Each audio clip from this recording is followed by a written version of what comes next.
J'ai été volontaire associative avec l'association AFEV et le fait d'avoir eu une bourse pour développer un atelier informatique à l'époque m'a ouvert des opportunités ministérielles, à savoir celle de l'OFQJ. Et je suis partie en 2008 pour les 400 ans de la ville de Québec avec l'OFQJ cette première fois.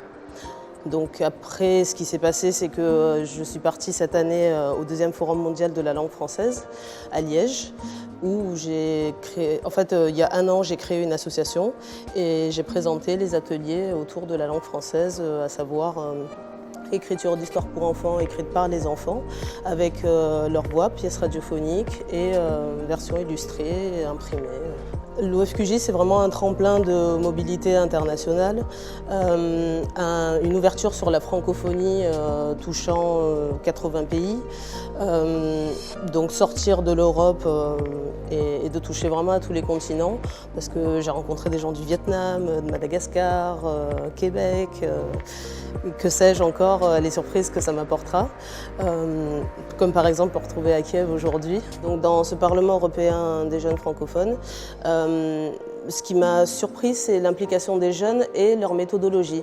C'est déstructurer un petit peu les bases scolaires pour se réapproprier la créativité et voir plus loin que ce qu'on peut imaginer à partir d'une idée ou d'une thématique telle que la COP21 sur cette année. Je ne m'attendais pas du tout à ce que ça ait lieu en Ukraine. Enfin, pour moi, COP21, effectivement, c'est la francophonie, mais je ne voyais pas Kiev, notamment parce que ça ne fait pas partie de l'Union européenne et pourtant il y a des ponts constants d'un pays à l'autre, des variations de langue. Donc ici on parle couramment russe et ukrainien, français, anglais, il y a beaucoup d'aisance aussi dans ces langues anglo-saxonnes et francophones. Au niveau des études, c'est courant qu'on suive plusieurs langues à la fois, quelle que soit la filière scolaire, biologie, artistique, scientifique. Je trouve ça très inspirant parce que c'est vrai que dans le contexte actuel, on a l'impression que les jeunes sont un petit peu déboussolés. Et là, de voir qu'ils prennent en main leur avenir, ça me donne beaucoup d'espoir pour le monde de demain et pour la francophonie, pour le coup, de faire des ponts. Enfin, il y a vraiment une vision globale, mondiale, sur des thématiques qui nous touchent tous et de les voir aussi impliqués et prêt à se donner sur des jours complets, à travailler jour et nuit pour rendre des documents officiels. C'est vraiment touchant pour le coup. J'ai toujours été impliquée dans la francophonie, plus à titre personnel, et maintenant que je me professionnalise, je suis en train de créer ma société de production dans le cinéma à Paris, j'ai créé une association à Marseille.